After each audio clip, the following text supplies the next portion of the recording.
Hello everyone, welcome back to my channel.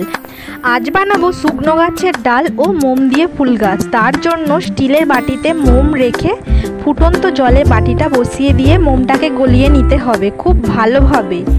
তারপর নিজের পছন্দ মতো যে কোনো গাছের শুকনো ডাল ভেঙে এনে সেই গলানো মোমটাতে ও ঠান্ডা জলে আঙুল ডুবিয়ে ডুবিয়ে শুকনো ডালে এইভাবে চিপকাতে হবে। খেয়াল রাখতে হবে যে যদি তোমরা ফুলের পাপড়ি মোটা করতে চাও তাহলে 4-5 বার গলানো মোমে ও জলে আঙুল দিয়ে ফুলটাকে বানাতে হবে। আর যদি তোমরা ফুলকে ছোট ও পাতলা বানাতে চাও তাহলে একবার বা দুবার মোমে ও জলে আঙুল দিয়ে ফুলটাকে বানাতে হবে।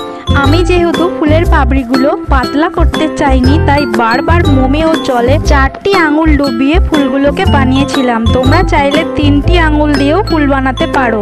এইভাবে পাপড়ি তৈরি করতে করতে ফুল বানাতে বানাতে প্রায় গাছে অনেকগুলোই ফুল বানিয়ে নিয়েছিলাম। তবে আমি মোমের এই ফুলগুলো বানাতে বানাতে 3-4 বার মোমটাকে গলিয়ে নিয়েছিলাম, কারণ যেহেতু মোম তাই শক্ত হয়ে বসে যাচ্ছিল, সেই জন্য অবশ্যই বারবার এই মোমগুলোকে গলিয়ে নিতে হবে।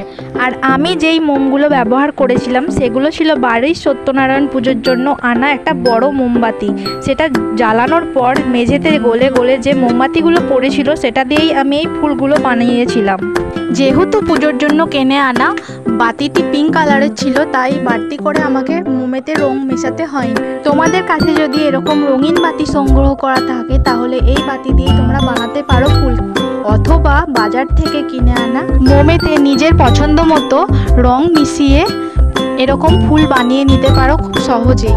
এইভাবে শুকনো গাছের ডাল ও মোম দিয়ে খুব সহজ পদ্ধতিতে যে কেউ এই ফুল গাছ বানাতে পারো। ভিডিওটি কেমন লাগলো অবশ্যই কমেন্ট করে জানিও এবং ভালো লাগলে একটি লাইক করে দিও। নতুন নতুন ভিডিও পেতে আমার চ্যানেলটিকে অবশ্যই সাবস্ক্রাইব করে দিও।